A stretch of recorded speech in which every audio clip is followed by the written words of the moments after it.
Hello, everybody. Happy SLP Paloozaa 2020. My name is Donna Miazga, and I'm a speech language pathologist. And I have a TPT store called Badger State Speechy and a website under the same name. And I am here today to talk about two of my very favorite things. Number one, social skills, and number two, teletherapy.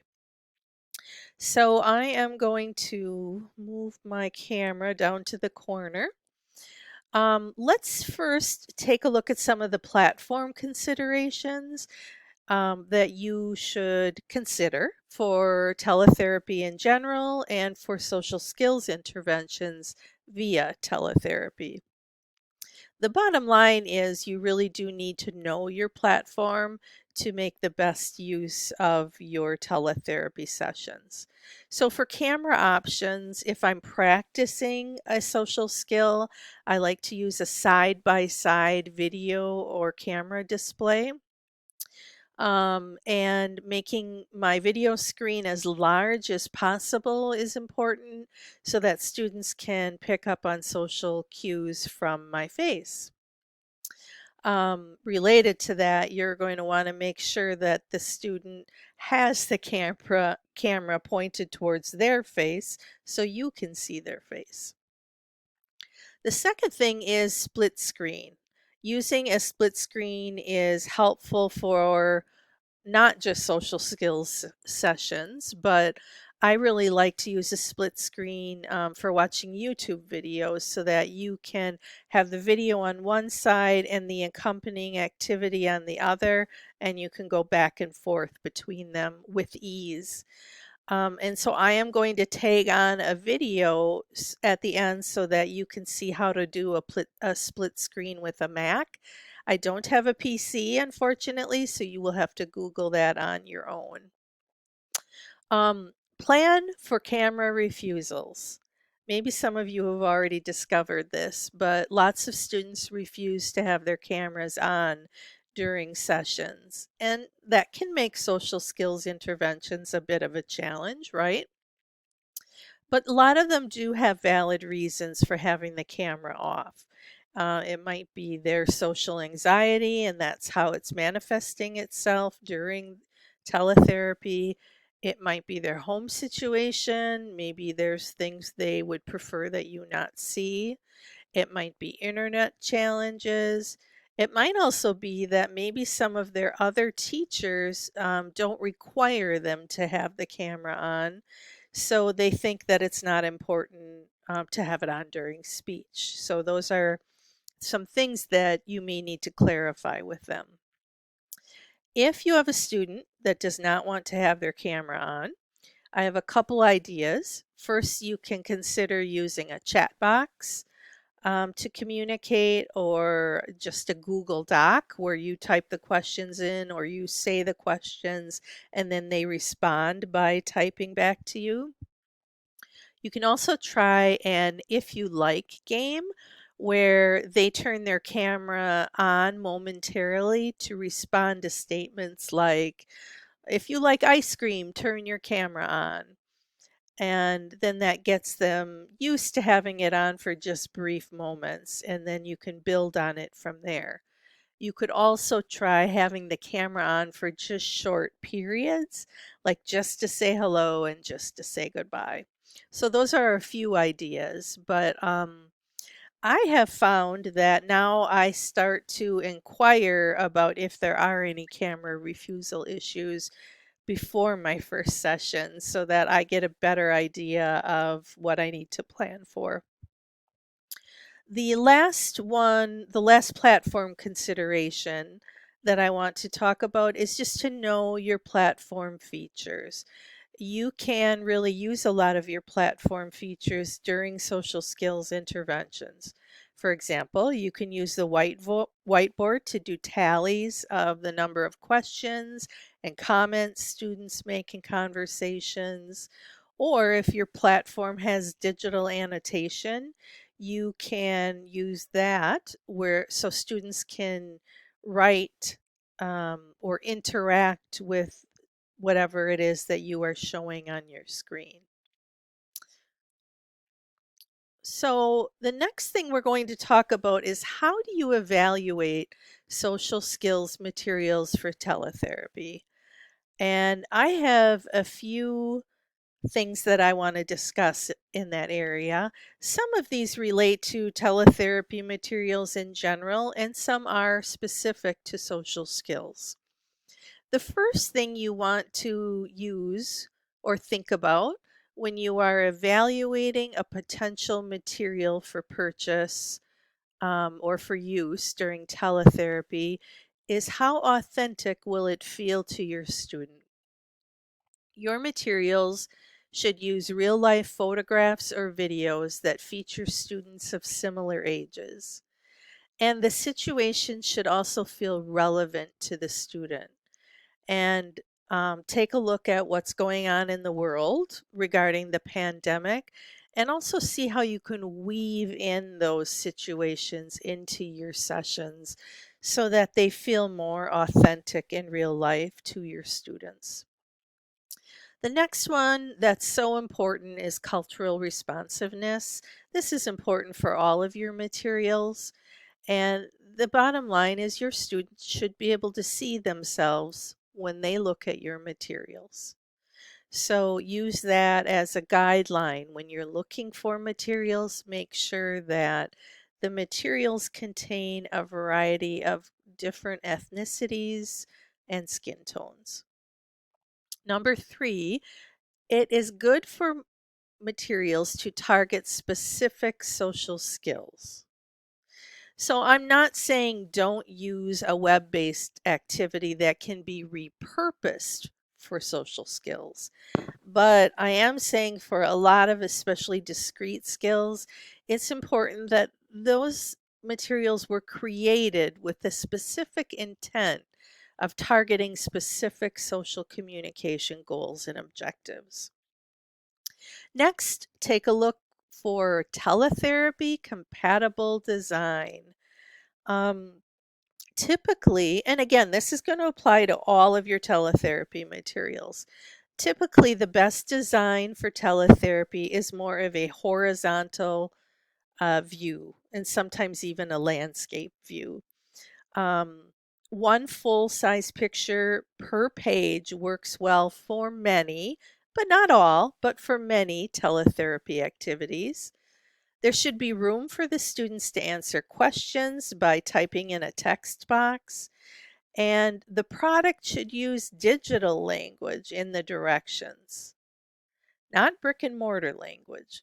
So you should be looking for digital language like type, insert, click, drag, instead of those brick and mortar verbs like cut, paste, write. So just make sure that the directions are teletherapy compatible. And then there's three more things to consider. And the next one is, does it allow for student-client interaction? Can your students do more than just view the material and discuss it with you? Can they make choices? Can they click? Can they highlight? Can they color? Can they drag and drop? And can they digitally annotate? And a lot of this is going to depend on your teletherapy platform. But you want to make sure that the materials themselves, too, are conducive to interaction, where your students are able to interact with the material. You also want to ask yourself if the product presentation does justice to the learning goal. So, for example, if you are looking for something on tone of voice, you're going to want to find a product that has audio that depicts different tones of voice because you want your student to hear those.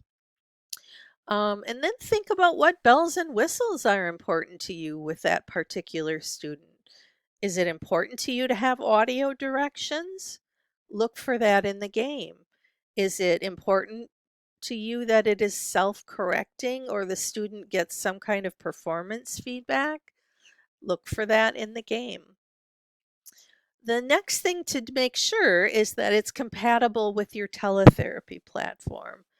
Um, I really think it's difficult for SLPs when they buy something on TPT and then they find out later it doesn't work or it doesn't fully work on their teletherapy platform. So if you're not sure, make sure you ask the seller before you buy it if it is something that is going to work on your platform. And the seller may even have some ideas for you on how to make it more interactive on your particular platform. But not all sellers know all platforms. So you really do have to look at each individual product and think about whether or not it's going to work on your platform.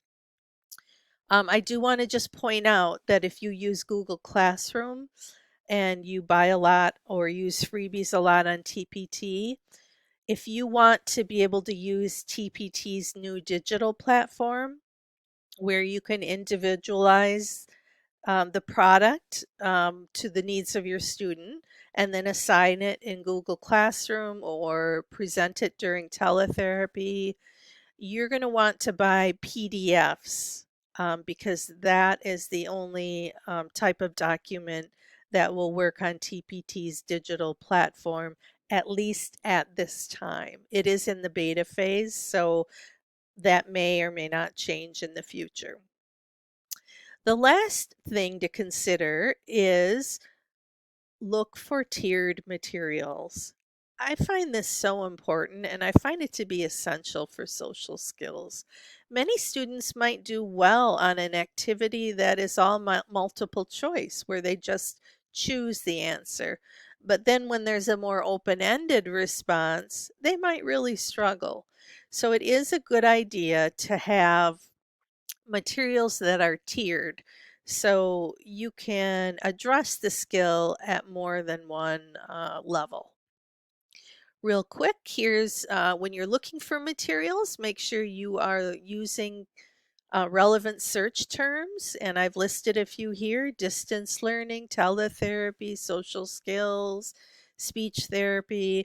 Don't forget to look under social emotional learning because you will also find a lot of activities you might use there when you use that particular search term. In your handout, you're going to see that I have provided you with a list of websites and links to the applicable websites. So be sure to take a look at those. I put links to all of my favorites. And I also just want to point out that there are also some great subscription services. Here's two that I know in particular offer social skills scenarios: Model Me Kids and Everyday Speech. And don't forget, when you are looking for materials for social skills, do a search for Icebreaker. Now I'm going to show you how to go into split screen mode on a Mac. And the reason you might want to do split screen mode is so that you can have a YouTube video on the left, and then on the right side of your screen, you can have the accompanying activity, and that will allow you to easily go back and forth between the two. So right now I'm in full screen mode. I'm on my YouTube channel and I have pulled up a video called Connecting Through Conversation. And that is a free video I have on my YouTube channel. And what we're going to do is we're going to put it in split screen mode. So you can see there are three dots in the upper left-hand corner of the screen, a red, yellow, and green one. You're going to click on the green dot, which I am doing now, and it will go into half screen mode, split screen mode. Then what I'm going to do is I already had the accompanying activity pulled up on my computer. So at this point, all I have to do is click on it, and you will see it automatically will appear on the open side of your screen, in this case, the right side of the screen. So what that allows you to do is to take a look at the video with your student. And if you want, you can go into full screen mode and it will become, the screen will become a little bit bigger, and then you can go out, edit out, or exit out of there as well. So here you would have the video that you would watch, and then over here you would have the accompanying activity that you would use with digital annotation. And this accompanying activity is from my Let's Talk About Conversation packet for middle and high school students. So that's how you do a split screen mode, and very useful in social skills, social communication therapy. Then if you want to go out of split screen, all you have to do is click on that green dot again, and then you are out of split screen.